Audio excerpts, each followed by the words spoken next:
Pisau dapur itu terasa dingin di genggamanku, berbanding terbalik dengan darah panas yang berdesir di kepalaku saat aku menatap Arga di tengah kepungan bayangan. Aku bukan lagi sekadar pion dalam kontrakmu, Arga, teriakku di tengah villa yang terkepung. Bagaimana mungkin sebuah pernikahan transaksi yang awalnya bertujuan menyelamatkan nyawa ayahku, kini justru menempatkan aku dan janin yang tak berdosa ini di ujung maut?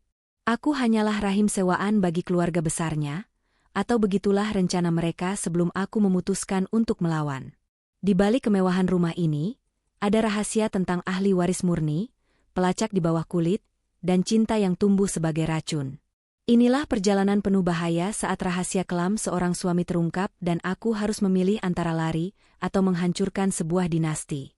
Alia berdiri mematung di depan cermin, menatap pantulan dirinya yang terbungkus gaun putih pinjaman. Hari ini bukan tentang janji suci, melainkan tentang angka dan pelunasan. Arga, pria yang hanya ia temui selama 7 hari, telah membeli hidupnya.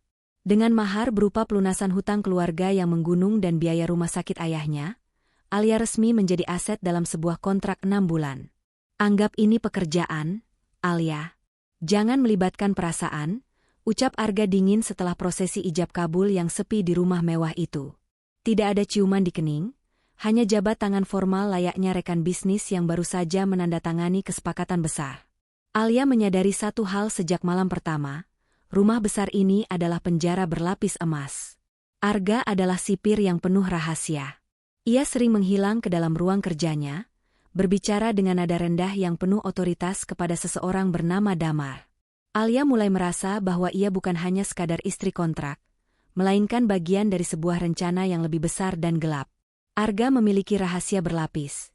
Di balik kemeja birunya yang rapi, ia menyimpan ketakutan yang dalam akan kehilangan kendali atas sesuatu yang ia sebut sebagai warisan darah.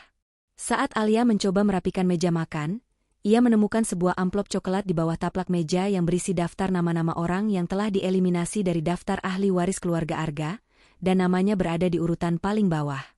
30 hari berlalu. Kesunyian rumah itu pecah oleh suara mual yang hebat dari kamar mandi. Alia menatap 2 garis merah pada alat tes kehamilan dengan tubuh gemetar hebat. Ini seharusnya tidak terjadi. Kontrak mereka tidak mencakup kehadiran pihak ketiga yang bernyawa. Satu malam kelemahan di tengah keputusasaan telah membuahkan hasil yang mematikan. Ketika Arga pulang dengan wajah lelah, Alia menyampaikan berita itu. Reaksi Arga bukan kebahagiaan, melainkan horor murni. Ini bencana, Alia. Ini tidak boleh terjadi. Teriaknya sambil mengacak rambutnya dengan kasar. Suaranya bukan sekadar marah, tapi penuh ketakutan yang nyata. Alia menangis, merasa terhina.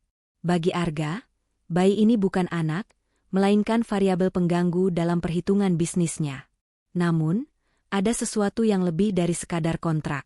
Arga takut karena ia tahu bahwa setiap keturunan langsung dalam keluarganya adalah target pembunuhan.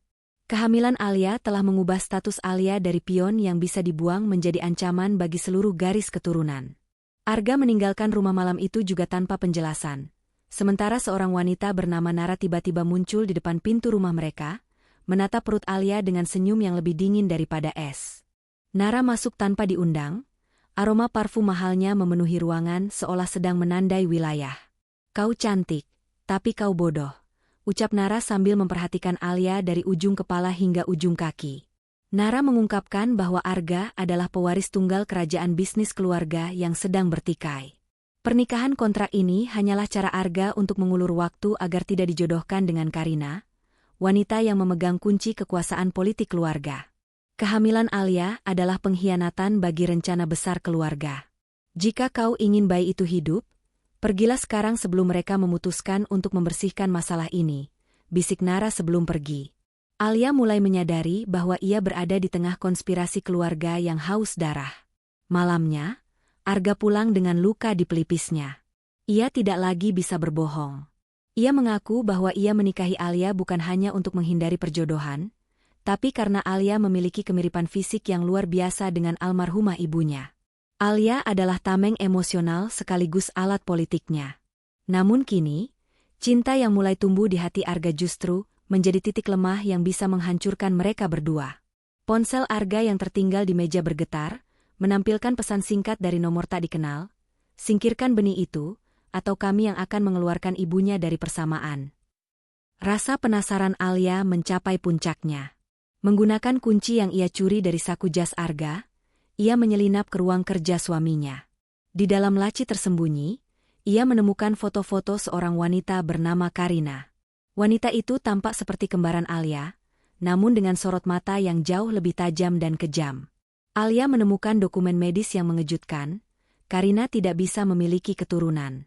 Itulah alasan mengapa keluarga besar Arga begitu marah. Mereka membutuhkan ahli waris murni, dan Alia, wanita dari kelas bawah tanpa koneksi, telah memberikan apa yang tidak bisa diberikan oleh pilihan keluarga mereka. Namun, dokumen lain menunjukkan bahwa Arga telah menandatangani surat penyerahan seluruh hak asuh anak kepada keluarga besar jika ia meninggal dunia. Arga memergokinya di dalam ruangan itu. Alih-alih marah, ia jatuh terduduk di kursi. Ia menjelaskan bahwa Damar sebenarnya adalah saudara tiri yang sengaja disembunyikan untuk melindunginya dari faksi keluarga yang lain. Mereka mengincar bayimu untuk dijadikan boneka kekuasaan. Alia, kau hanyalah rahim sewaan di mata mereka, tapi bagiku, kau adalah penebusan dosaku.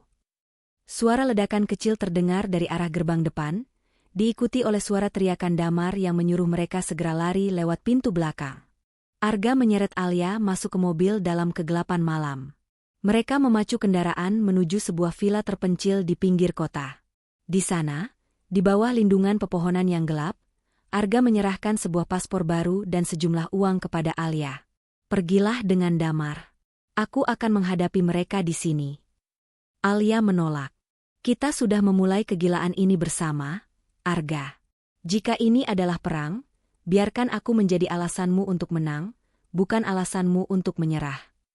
Untuk pertama kalinya, mereka berbagi pelukan yang tulus, sebuah pengakuan cinta di tengah ancaman kematian. Namun, ketenangan itu singkat. Telepon dari Nara masuk ke ponsel Alia yang sudah hancur layarnya. Suara Nara terdengar penuh kemenangan. Kau pikir villa itu aman? Kami memiliki mata di setiap pohon. Alia menyadari bahwa tidak ada tempat untuk bersembunyi.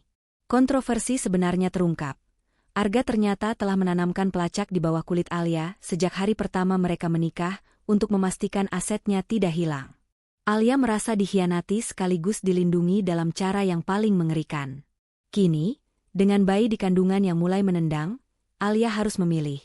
Menjadi korban dalam kontrak berdarah ini, atau bangkit menjadi pemain yang paling berbahaya di antara mereka semua.